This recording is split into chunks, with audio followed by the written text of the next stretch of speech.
오늘 우리가 함께 깊이 들여다볼 이야기는요, 바로 나태주 시인의 지혜가 담긴 책, 너를 아끼며 살아라입니다. 이 책이 지친 우리에게 어떤 따뜻한 위로와 또렷한 통찰을 건네는지 지금부터 저와 함께 한 장 한 장 넘겨보시죠. 본격적인 이야기에 앞서서 여러분, 잠시 멈춰서 스스로에게 솔직하게 한번 물어봐 주시겠어요? 나는 지금 진짜로 살고 있는 걸까? 아니면 그냥 하루하루를 버텨내고 있는 걸까? 이게 그냥 피곤하다는 차원의 질문이 아니에요.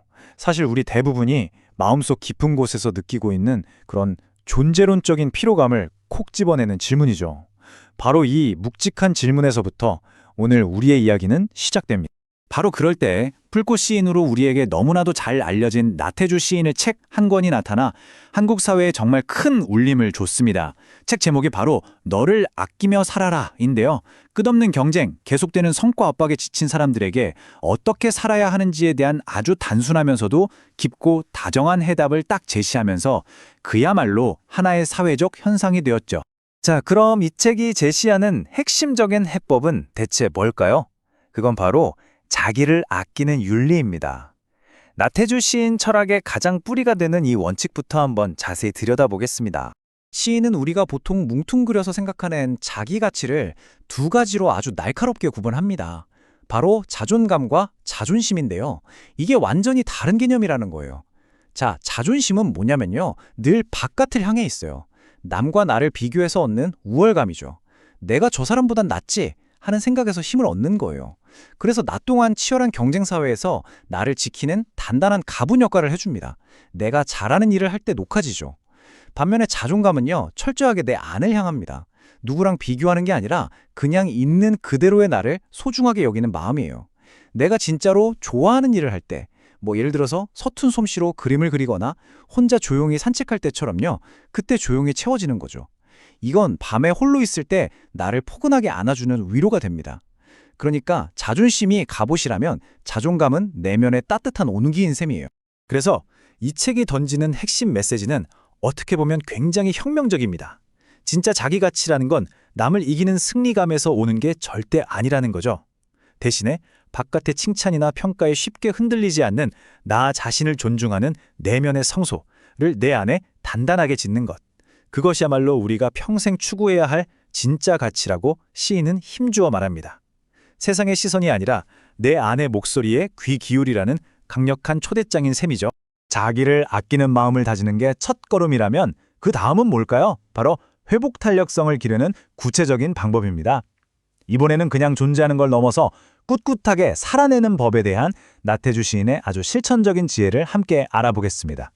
시인은 우리 삶의 방식을 크게 세 가지 단계로 나눕니다. 첫 번째는 사라지는 삶이에요. 이건 마치 목적지 없이 그냥 에스컬레이터에 몸을 싣고 흘러가는 것처럼 아무 의지 없이 수동적으로 시간을 보내는 삶을 말하는데요. 시인은 이 상태가 가장 위험하다고 경고합니다. 두 번째는 우리 대부분이 속해 있을 살아가는 삶입니다. 매일 아침 일어나서 출근하고 주어진 의무랑 일상을 그럭저럭 해내는 그런 기능적인 삶이죠. 그런데 여기서 나태주 시인은 정말 흥미로운 세 번째 단계를 제시합니다. 바로 살아내는 삶이에요. 시인은 이 삶이야말로 가장 높은 단계의 영웅적인 삶이라고까지 말합니다. 너무너무 고통스러워서 모든 걸 포기하고 싶을 때조차도 아니야, 오늘 하루만 더 버텨보자고 의식적으로 선택하는 삶. 그것이야말로 가장 위대한 저항이고 승리라는 겁니다. 바로 이 살아내는 삶이라는 개념은요, 지금 혹시 너무나 힘겨운 터널을 지나고 있는 분이 계시다면 정말 깊은 울림을 줄 겁니다. 고통 속에서도 어떻게든 살아남는 것, 그 행위 자체가 이미 가장 심오한 형태의 성공이라는 거예요. 완벽하지 않아도 괜찮습니다. 화려하게 이기지 못해도 괜찮아요. 그저 오늘 하루를 버텨내는 것만으로도 여러분은 이미 영웅적인 일을 해내고 있는 겁니다. 나태주 시인은 우리를 주저앉게 만드는 실패라는 단어의 의미마저 완전히 새롭게 정의합니다. 이 표를 한번 보세요. 우리가 만약 9번 실패했다면 세상은 보통 그걸 보고 실패의 종착점이라고 낙인을 찍죠. 그런데 시인은 전혀 다르게 봅니다. 그는 이게 9번이나 용감하게 새로운 시작을 했다는 증거라고 말해요. 결과가 아니라 그 과정의 용기를 보는 것, 실패를 수치심과 완벽하게 분리시키는 정말 놀라운 관점의 전환이죠. 더 나아가서 시인은 9번 실패한 사람이 첫 시도에 성공한 사람보다 본질적으로 훨씬 더 강하고 경험이 풍부하다고 단언합니다. 왜냐고요? 그 사람들은 9가지의 안 되는 길을 아는 값진 지혜를 데이터로 가지고 있기 때문이에요. 생각해보세요. 한 번에 성공한 사람은 단 하나의 길만 알지만 9번 넘어진 사람은 9개의 다른 길을 압니다. 이것이야말로 패배할 수 없는 진짜 의미의 힘이 아닐까요? 그렇다면 이런 깊은 지혜는 대체 어디서 온 걸까요? 그냥 책상에 앉아서 얻은 학문적 통찰이 절대 아닙니다. 이건 시인이 직접 온몸으로 겪은 고통과 시련 속에서 단련된 살아있는 지혜예요. 그의 개인적인 여정을 한번 따라가 보시죠. 보통 성공한 사람들은 자기 인생의 빛나는 순간들을 이야기하잖아요. 그런데 나태주 시인은 자신의 삶을 성공의 연속이 아니라 어리석은 날들의 기록이라고 아주 솔직하게 고백합니다. 바로 이 꾸밈없는 겸손함, 자신의 상처를 기꺼이 드러내는 진솔함에서 그의 모든 말에 담긴 깊은 공감대와 진짜 권위가 나오는 것 같아요. 그의 삶은 말 그대로 결핍부로 가득했습니다. 1945년에 가난한 집에서 태어나 오랜 시간 평범한 초등학교 교사로 일했고요. 수십 년 동안 출판사로부터 계속 거절당하는 기나긴 무명 시절을 보냈죠. 심지어 자기 돈을 모아서 책을 내기도 했대요. 작은 키 같은 신체적 콤플렉스도 늘 그를 따라다녔다고 하고요. 하지만 시인은 이 모든 결핍과 상처가 자신을 주저앉힌 장애물이 아니라 오히려 자신의 시와 철학을 피워낸 가장 뜨거운 연료이자 자양분이 되었다고 말합니다. 그런데 그의 인생관을 정말 180도 근본적으로 바꿔놓은 결정적인 사건이 있었습니다. 2000년대 중반에 쓸개가 터지는 사고로 죽음의 문턱까지 갔던 경험이 바로 그것입니다. 이 사건이 그의 모든 것을 바꿔놓았죠. 죽음의 문턱을 넘었다가 다시 살아난 후에 그의 눈에는 세상 모든 것이 기적으로 보이기 시작했습니다. 아침에 일어나서 창문으로 들어오는 햇살을 느끼는 것, 차가운 물로 세수하는 그 감각, 고된 하루를 마치고 현관문을 열고 집으로 들어오는 그 평범한 순간들. 이전에는 그냥 아무 의미 없이 스쳐 지나갔던 이 모든 것들이 이제는 눈물나게 경이로운 선물로 다가온 거죠. 뭔가를 이루는 삶이 아니라 그저 살아있음 그 자체를 느끼는 삶으로, 생산성 중심에서 존재 중심으로 그의 세계가 완전히 재편되는 엄청난 깨달음의 순간이었습니다. 이런 뼈저린 깨달음은 그의 시에 고스란히 녹아들었습니다.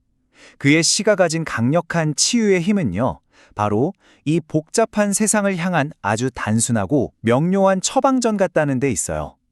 어려운 단어나 현학적인 표현이 아니라 누구나 이해할 수 있는 쉬운 말. 어쩌면 그 단순함이야말로 상처받은 모든 이들의 마음에 직접 다가가기 위한 시인의 가장 깊은 배려이자 의도적인 선택일 겁니다. 그의 대표시 중 하나인 너무 잘하려고 애쓰지 말아야 한 구절을 볼게요. 조그마한 성공도 성공이다. 우리는 늘 대단한 성공을 해야 한다는 압박에 시달리잖아요. 근데 이 담백한 한마디가 어깨에 있던 무거운 짐을 확 내려놓게 하는 정말 큰 위로와 해방감을 주지 않나요?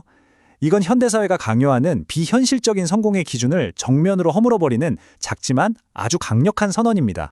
시는 이렇게 끝을 맺습니다. 나는 오늘도 많은 일들과 만났고 견딜 수 없는 일들까지 견뎠다. 그것만으로도 나 자신을 칭찬해주고 보듬어 껴안아줄 일이다. 단순히 견뎌낸 행위 자체를 최고의 노력으로 다시 정의하면서 우리 스스로를 칭찬할 충분한 이유를 만들어주는 거죠. 또 다른 유명한 시 어린 벗에게에서는 한 걸음 더 나아갑니다. 그렇게 너무 많이 안 예뻐도 된다. 그렇게 꼭 잘하려고만 하지 않아도 된다. 지금 모습 그대로 너는 충분하다. 이건 단순한 위로가 아니에요. 완벽해야 한다는 강박에서 벗어나도 괜찮다는 허락이죠.